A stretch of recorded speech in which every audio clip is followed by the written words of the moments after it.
So Georgie, you've come along with this lump in your left breast. Yes, that's right, yeah. And the biopsy, Georgie, has shown that there's a little cancer. Okay, so yesterday I found out that I have breast cancer.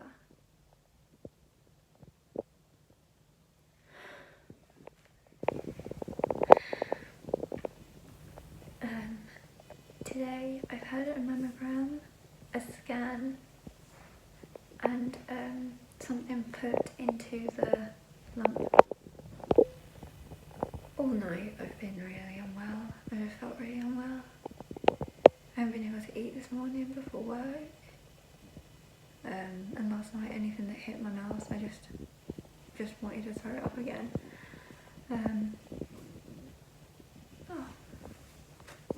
My hair. I just don't quite know how people cope with these things. Hi. I don't know how people cope.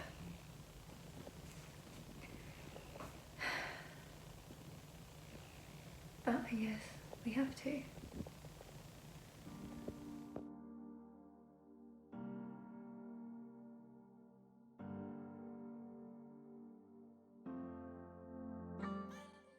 Just do it. Just say it out loud. Just say it out loud. Just say it out loud.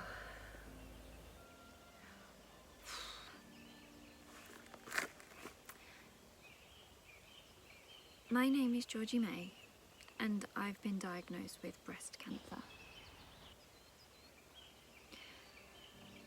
On the 18th of May,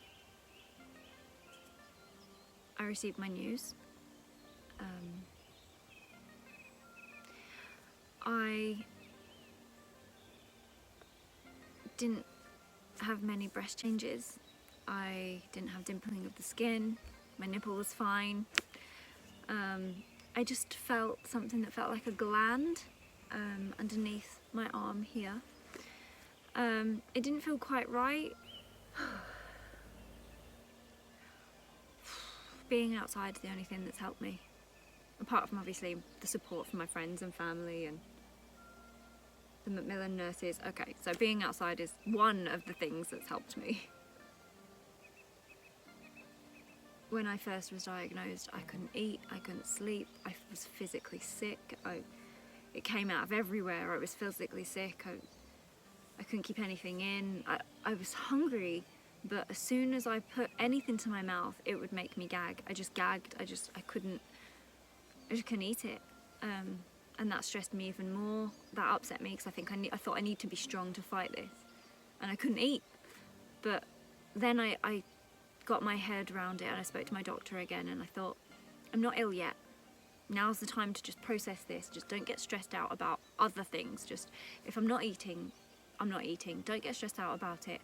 Just calm down. I'm not ill yet. It's the chemotherapy that's going to make me ill. Surgery is going to remove it. But the chemo is so this doesn't come back.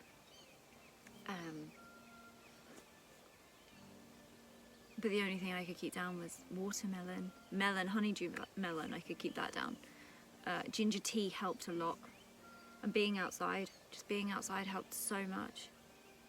It really did. The fresh air, going for a walk. Okay, so how does this all start? So I felt something.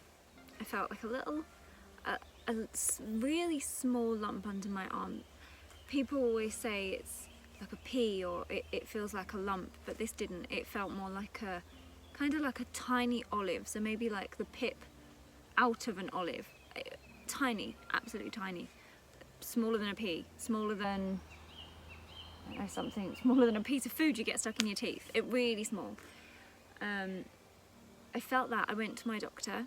I put that off by a week or two because of commitments with family. I thought this is going to be nothing. I just wanted to be sure. So I went to my doctor. She analysed it. She looked. She said, I think it's probably just a lymph node or a gland, but I'm going to send you anyway to the breast clinic just to be sure. So I thought, okay. I got to the breast clinic, got to the hospital. They had a look at it with an ultrasound.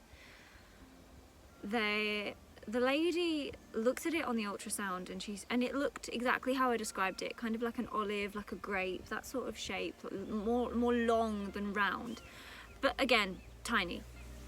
She wasn't quite sure what it was, so she asked that I wait and to have an ultrasound from another lady called Lisa. Lisa did the ultrasound and decided that it would be best to do a biopsy. So I had the biopsy there and then. Then I had to wait 2 weeks, and they phoned me that morning of my appointment and said, we really need you to come in earlier. So I thought nothing of it. I thought doctors just want to get it out of the way. So I went in and there was a lady. Looking back, I probably should have known what was coming. There was a Macmillan nurse and a surgeon, and I just remember, and it's something that goes through my head over and over and over again. She said, we found a little cancer. And that just that plays around my mind every night, before I go to bed, every morning, when I'm on the toilet, when I'm in the shower. Just that, you have a little cancer. 29. I haven't started my life yet. And then what happened? And then everything happened. The day after, I was in for a marker. I had an ultrasound, I had a mammogram straight away, another mammogram. I had a marker put into it, a titanium marker, which is still in it now, which is usually used for if you're having chemotherapy before surgery. They put the marker in because the chemotherapy melts down the tumour like butter. So they keep the marker in there, the titanium marker, so then they know where it was. So then after chemotherapy, they can remove all of that surrounding area with surgery. I'm actually having surgery first, which is on Friday the 25th, so that's coming up. Beforehand I have to isolate for 10 days, so that'll be 10 days of me indoors to make sure I don't catch the coronavirus, and to keep everyone safe in the hospital. And then after that I've got another 10 days after which that I have to isolate as well, I suppose, in case I caught anything in hospital. There's been a lot more down the road. I've had the MRI scan to make sure it isn't in the other breast. I've had my fertility clinic meeting. What else have I had? There's been so much. Oh, I've had my pre-op, obviously. I've had my op on Friday. It's been a lot.